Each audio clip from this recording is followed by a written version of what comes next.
Not too long ago, I talked with Dale Bohannon, whom I've known since, I guess, the mid-1980s. And he told me something very interesting that he found back in the fall of 2000 while he was on a business trip. Listen to this, folks. I was pulled to the side road, which was a new cut gravel dirt road in front of a business, a builder supply business, actually top-notch builder supply in Madison, Georgia.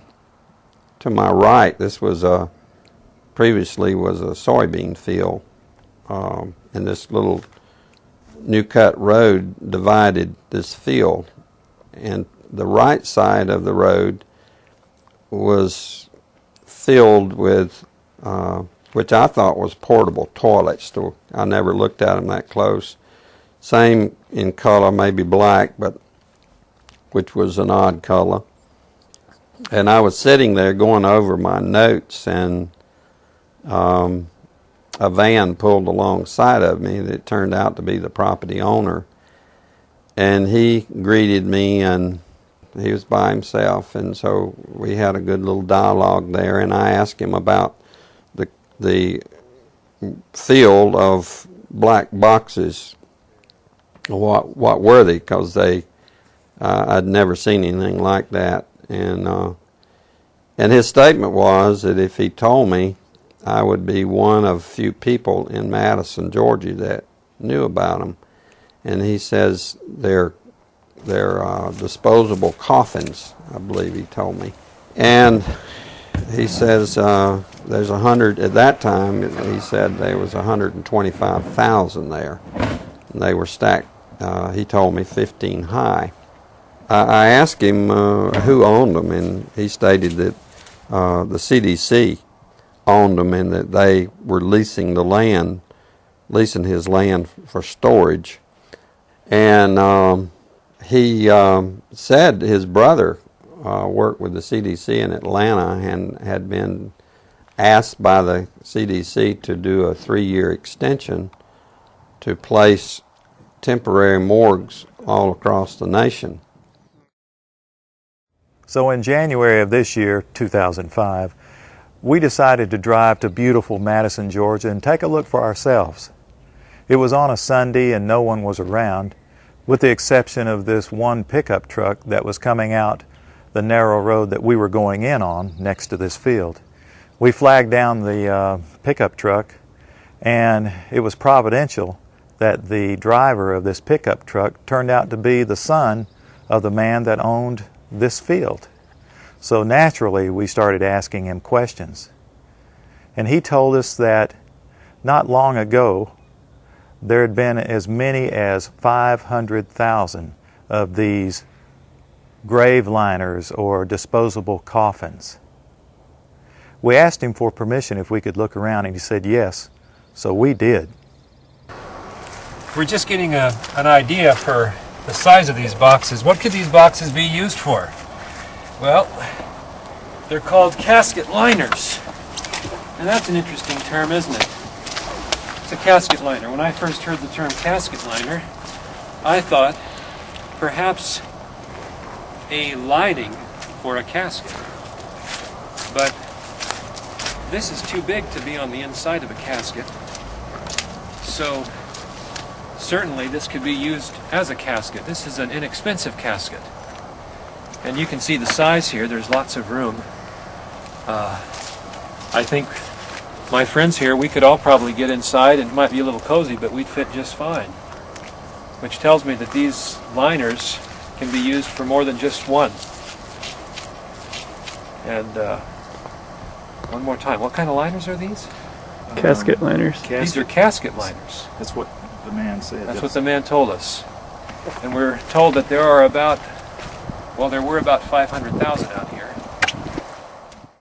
Later, as I went back to my home office, I spoke of it there, and of course people usually don't want to hear too much about this kind of thing.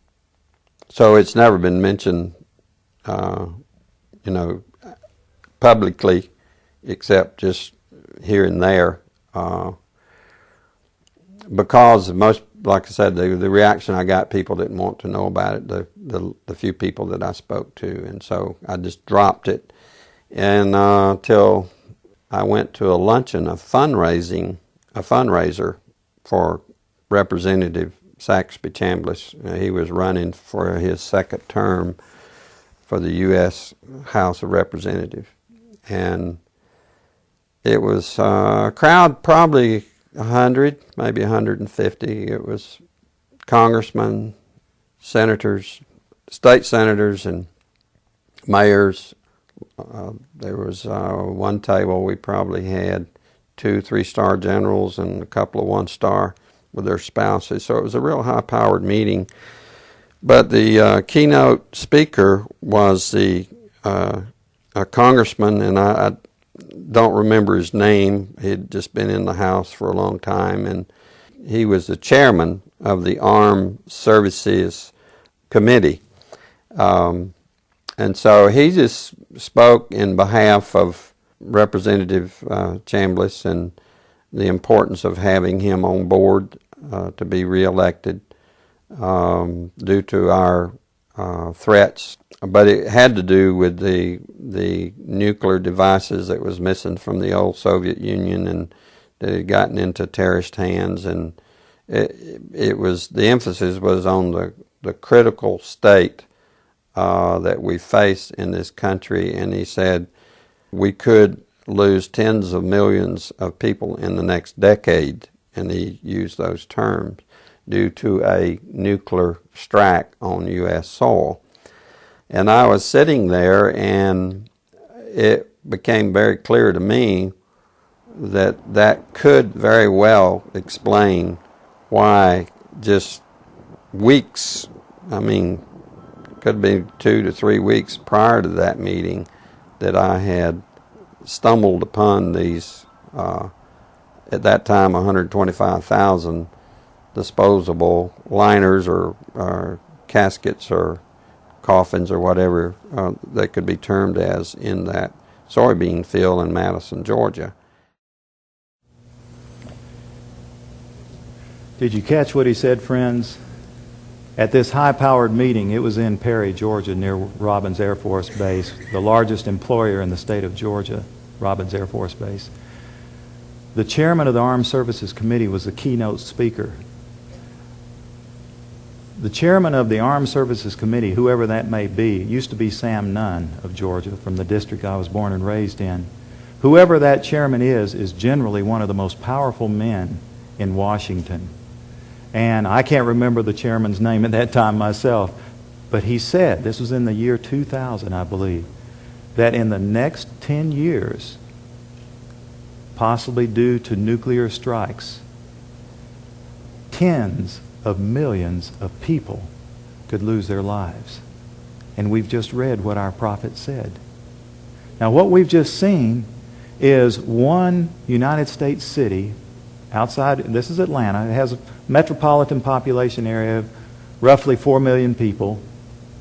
So this is one field outside of one U.S. city, and the brother of the man that owns this field, that the government is leasing this field from to store these disposable coffins. This brother was given 3 years to set up temporary morgues around the country.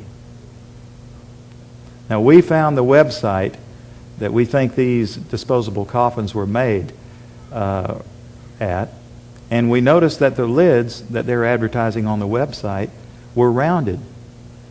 But the lids, hundreds of thousands of lids there, the lids we found, folks, were flat, and they were reinforced. You know what that could mean? You can stack them on top of each other. That's a lot neater to stack them in disposable coffins than what we saw after the tsunami, when we would see bulldozers digging holes and taking bodies and pushing bodies into holes. America can stomach this much better.